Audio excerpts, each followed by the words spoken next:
Hello? Am I here alone again? Oh my God. One thing say is that we never agree on something. We're always when yes, when no. I mean, we cannot So it wasn't common experience? generalize. Right. Yeah. So it was unique amongst each of you. Right.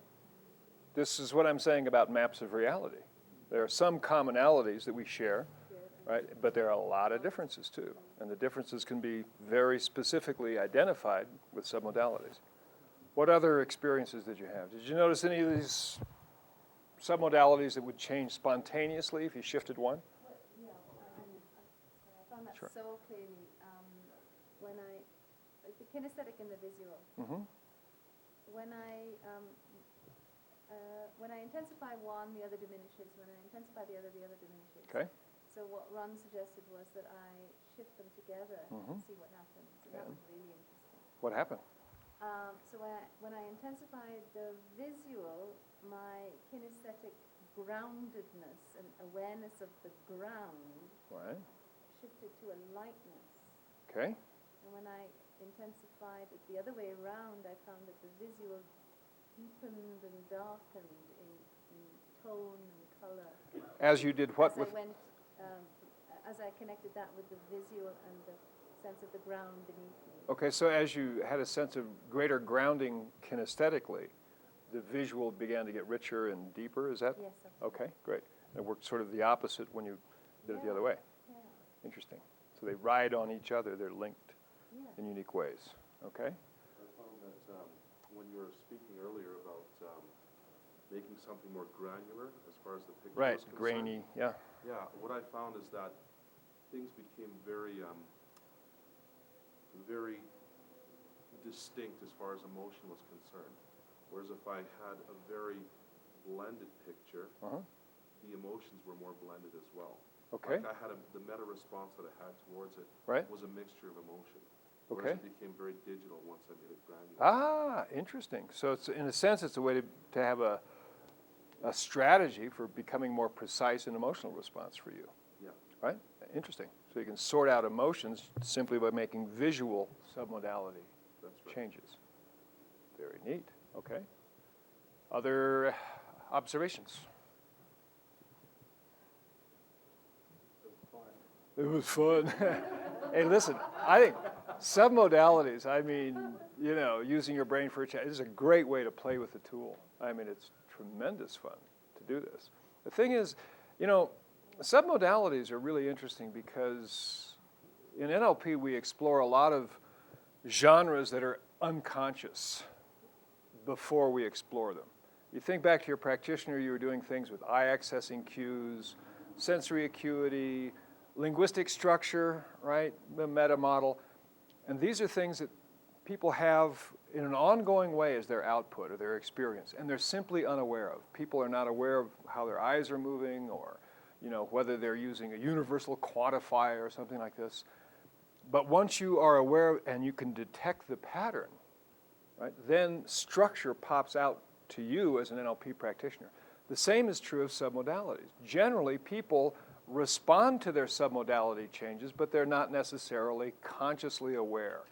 They don't go, wow, I just made that picture of my friend a lot bigger and brighter, and I feel much more emotionally engaged now.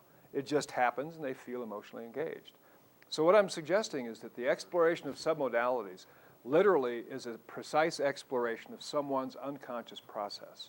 And when you do submodality work, that's the level of consciousness that you're participating with, right? You're shifting unconscious structure.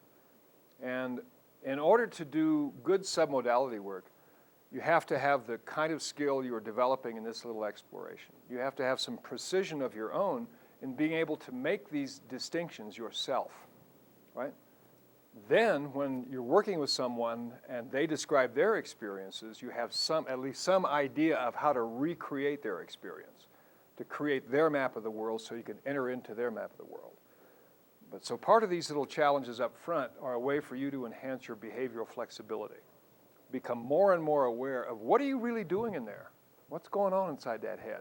What are you doing with your pictures and your sounds and your feelings and all these little submodalities? because then when you work with others, there's a precision and application of that. Okay, and hopefully you did, everybody tried more than just visual. You did some auditory kinesthetic. This group over here did olfactory, right? And Jim's response was that when he intensified the smell, it kind of sucked in the visual. Right? Interesting choice of words, right? It's just I inhaled my pictures and they disappeared. But I didn't inhale. No. Well, Jim inhales. What can I tell you? So, I mean, to me, it's a fascinating thing. It truly is. And the thing is, it's going on all the time. All the time, you know. There's a dance between external awareness and internal awareness. And the thing about internal awareness is that think about what you are generally aware of internally in your everyday life. And I'm going to make the claim that it ain't much. It ain't much. You know, you're aware of what hits you emotionally. You know, you're aware of your emotional responses. You know, you're hungry, you want to go do something or whatever. But in terms of precision of what you're doing, most of us don't really attend that closely or tune in that clearly to what's going on inside of us. And to the degree that we can do that, we can begin to make these subtle shifts in our maps of reality, which is essentially the point of NLP. And submodalities are really, really neat because they give you a precision in adjustment of these processes that nothing else in NLP does, right? So, Could I yeah, share something on that? please do. Yeah. I've noticed that there's a sort of, when you talk about everyday life, there's Right. a certain laziness that I have about working on these things at that time. Right. However, in a crisis, they're blooming useful. Absolutely, yeah. I had a robbery in my house once, and I found that this came in and was just so useful. The memory I have of the robbery is now this little black and white picture. There you go. Far away. Right.